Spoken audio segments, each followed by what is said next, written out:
দর্শক, ফেসবুক মজার টক শোতে আপনাদেরকে শুভেচ্ছা। আমরা বিভিন্ন বিষয় নিয়ে টক শোতে কথা বলবো।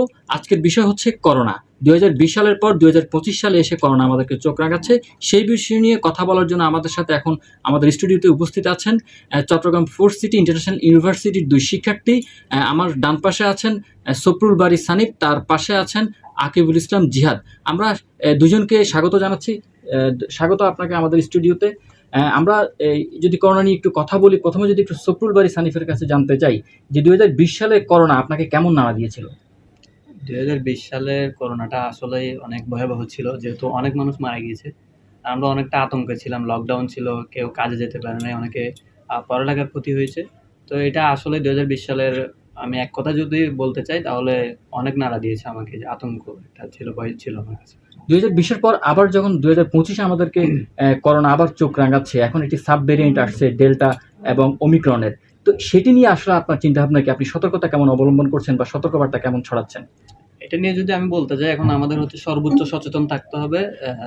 যেহেতু ২০২০ আমরা একটা মহামারীতে ছিলাম, তো ২০২৫-এ এসে যেন সেই মহামারীটা আমরা আবার ফিরে না আসে আমাদের মাঝে, তো সেজন্য আমাদেরকে সর্বোচ্চ সচেতন থাকতে হবে। এবার যদি আমরা একটু আকিবুল ইসলাম জিহাদের কাছে জানতে চাই, আপনি তো ফোর্থ সিটি ইন্টারন্যাশনাল ইউনিভার্সিটির সাংবাদিকতা বিভাগের একজন ছাত্র। নিশ্চয়ই সাংবাদিকতায় যারা পড়াশোনা করে তাদের কিছু সমাজের প্রতি দায়বদ্ধতা থাকে। তো আসলে এই যে সামনে আমরা দেখতে পাচ্ছি যে ২৬ জুন অর্থাৎ এই মাসের ২৬ তারিখে কিন্তু এইচএসসি পরীক্ষা, সারা দেশের ১২.৫ লাখ পরীক্ষার্থী পরীক্ষার অপেক্ষায় রয়েছে। তো আমরা এখন যদি লকডাউনের দিকে যেতে যায় সরকার, তাহলে এই শিক্ষার্থীদের উপর কেমন প্রভাব পড়বে মনে করেন?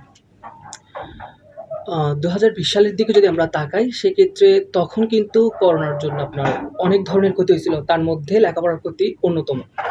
আর এখন যদি ২০২৫ সালে এসে আবার সেম কাজটা করা হয়, তাইলে আমার মনে হয় যে আ শিক্ষার্থীরা তাদের লেখাপড়ার হচ্ছে মানে লেখাপড়া থেকে সরে আসবে। কারণ এটা হচ্ছে প্রথমত আ লেখাপড়ার যেমন পরীক্ষার টাইমে, পরীক্ষার আগে যেভাবে মানুষজন প্রস্তুতি নেয়, তো সেক্ষেত্রে যদি পরীক্ষাটা না হয় বা পরীক্ষাটা যদি পেছায়, সেক্ষেত্রে শিক্ষার্থীরা লেখাপড়া থেকে সরে আসে। মানে এটা হচ্ছে পড়ার প্রথম যে ধাপটা থাকে তাদের মধ্যে, সেই ধাপটা থাকে না। তো তারা হচ্ছে ওই জায়গাটা থেকে সরে আসে, এবং দ্বিতীয়ত হচ্ছে মানে যখন তাদের থেকে পরীক্ষা নেওয়া হয়, তখন হচ্ছে তারা ১ম বারের মতো সেরকম উচ্ছ্বাস নিয়ে পরীক্ষা দেয় না, এবং আম তাদের মধ্যে সেই মানে উচ্ছ্বাসটা কাজ করে না আরকি। সো এখন যদি লকডাউন দেওয়া হয়, সেক্ষেত্রে আমি মনে করি যে শিক্ষার্থীরা আ মানে পড়াশোনার যেই জিনিসটা আছে, মানে ওটাও থেকে হচ্ছে সরে যেতে পারে, এবং এইটা হচ্ছে আমাদের শিক্ষা খাতে অনেক বড় ক্ষতিগ্রস্ত হবে। নিশ্চয়ই আপনি বলতে চাচ্ছেন যে যদি আমরা লকডাউনের দিকে যাই তাহলে কিন্তু আমাদের শিক্ষার্থীদের উপর পড়াশোনার উপর একটা বিরূপ প্রভাব পড়বে। হ্যাঁ, সেটাই ধন্যবাদ বলতে আপনাকে। আমরা চাচ্ছি। আবার একটু যেতে চাই সফরুল বারী সানিফ আপনার কাছে। আসলে এই যে আমাদের চট্টগ্রামে কিন্তু এখন পর্যন্ত ৯ জন আক্রান্ত হয়েছে এবং ৩ জন হাসপাতালে রয়েছে, জেনারেল হাসপাতাল। জেনারেল হাসপাতাল হচ্ছে ডেডিকেটেড করা হয়েছে করোনা রোগীদের জন্য। তো আসলে আমাদের সার্বিক প্রস্তুতি আমরা রেখেছি, তবুও আরও কী ধরনের প্রস্তুতি রাখার প্রয়োজন মনে করছেন এবং সতর্কতা আরও কত নেওয়া দরকার আমাদের? এখন আমাদের এই যে করোনা আবার ফিরে এসেছে, এটা নিয়ে আমাদের মানুষদেরকে সচেতন করতে হবে। এই যে মানুষ এখন, আমরা যে আগে যেগুলো করেছি ২০২০ সালে, সেগুলো আমরা করতে পারি, যে মাস্ক ব্যবহারে মানুষকে উদ্বুদ্ধ করতে পারি। তারপর হচ্ছে আমরা চাইলে এখন ভ্যাকসিনের যে বিষয়টা আছে ওইটা আবারও ফিরিয়ে আনতে পারি। দ্রুততম সময়ের মধ্যে আমরা ভ্যাকসিন প্রোভাইড করতে পারি। এগুলো করলে আশা করি আমরা আবারও মোকাবেলা করতে পারবো করোনা ভাইরাস। ধন্যবাদ সফরুল ভাই সানিফ আপনাকে। আবার আমরা আকিব ইসলাম জিহাদের কাছে জানতে চাই যে এই যে আমরা করোনা মহামারীতে আমরা কিন্তু সাবধানতা অবলম্বন করি না, যার কারণে দেশে এখন পর্যন্ত ১৫৮ জন আক্রান্ত হয়েছে এবং ২ জন মারা গিয়েছে। তার মধ্যে ২ জনই হচ্ছে নারী, একজন হচ্ছে চট্টগ্রামের, একজন হচ্ছে ঢাকার। তো আসলে এই যে বড়রা কিন্তু বেশি হুমকিতে রয়েছে, ঝুঁকিতে রয়েছে। তা আমাদের সতর্কতা, আমাদের সামাজিক যে সচেতনতা, সেটা কতটুকু আমরা অবলম্বন করা দরকার বলে মনে করছেন?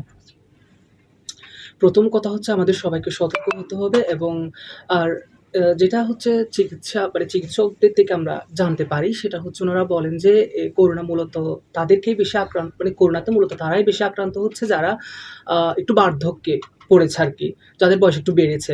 তো উনাদের হচ্ছে বেশি সতর্ক থাকা উচিত, এবং সেই সাথে আমরা যারা ধরেন স্টুডেন্ট থেকে শুরু করে ছোট বাচ্চা সবাইকেই হচ্ছে মূলত সচেতন থাকতে হবে, এবং আম এটাই আসলে। ধন্যবাদ আপনাদের দুজনকে আসলে আমাদেরকে সময় দেওয়ার জন্য আমাদের স্টুডিওতে এসে অসংখ্য ধন্যবাদ দুজনকেই।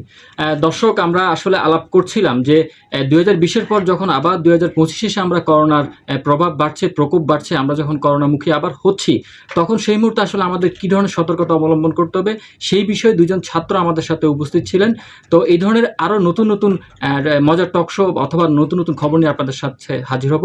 সেই পর্যন্ত আমাদের পাশে থাকুন। আজকের মতো এখানেই বিদায় নিচ্ছি। আল্লাহ হাফেজ।